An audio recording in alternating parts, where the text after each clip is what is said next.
I Okay. will give you three fictional characters. And the main question is, if you were consulting them about their money, what would you tell them? And let's start with Batman, Bruce Wayne. So super rich, pretty young, has like a pretty clear mission, in his city. How would you consult him about his money? So rather than being a scripted advice for people, it's all unique to the individual. So if we take Bruce Wayne, billionaire, vigilante, loves cars, doesn't have a family, right? He's got no kids. Yep, So exactly. that starts to create the framework of what goes on next. So let's understand current position, and then let's look at what he cares about. Well, he cares about, the city and taking care of people and getting rid of crime. So I would start asking questions around the idea of what are we going to do when you're gone, and how do you make this uh, approach last longer than you do? Because if this goes back to this idea of like restarting every generation, it doesn't need to be restarted. And rather than, the Warren Buffett approach of everything goes to one charity, what could we set up that would create his legacy in the same fashion that he lived his life? So that's where I would start with is how do we keep this going long term? You don't have kids, you don't need any more money. So the rate of return, we're not really interested in. Your business is creating all this revenue. You're not interested in turning, a million into 1.2 million. That doesn't matter. So how do we make this last forever?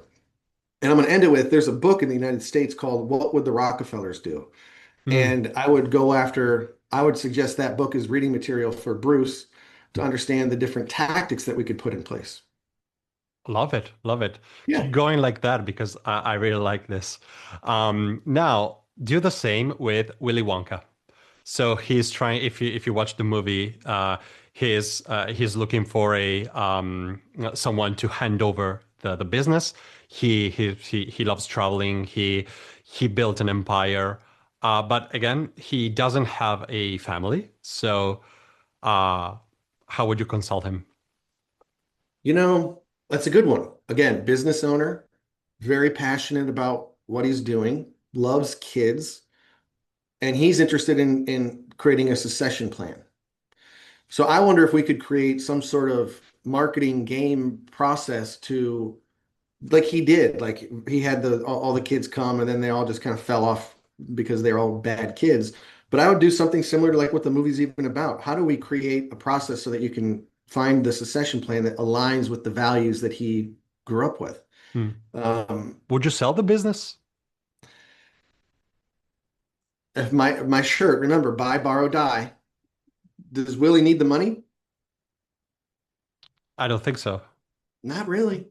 So the only reason, so if that's the idea of the full circle in business, starting something, growing it, and then exiting. It's a full circle. Okay, it's the cycle.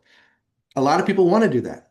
I'm not big on saying here's what you should do. I like to discover, your why, what you're doing behind it all. Because who would he sell it to? Slugsworth? That guy didn't have the same principles that he had, you know? And I think when business owners, their business is their baby. So you don't want to hand it off to somebody who doesn't share the same principles. So I like what the idea of like, how do you grow the succession plan with someone that follows your value?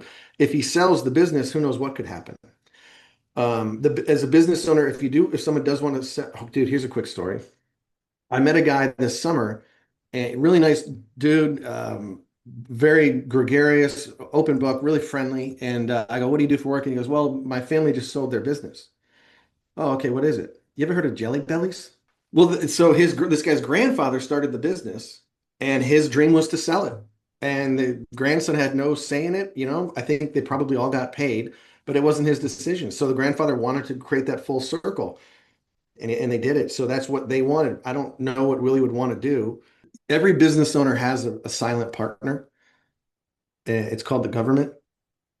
So anything that we do, we would want to be able to make sure that the most amount of money can get transferred to the next owner without the IRS stepping in and taking their fair share or minimizing their fair share legally and ethically.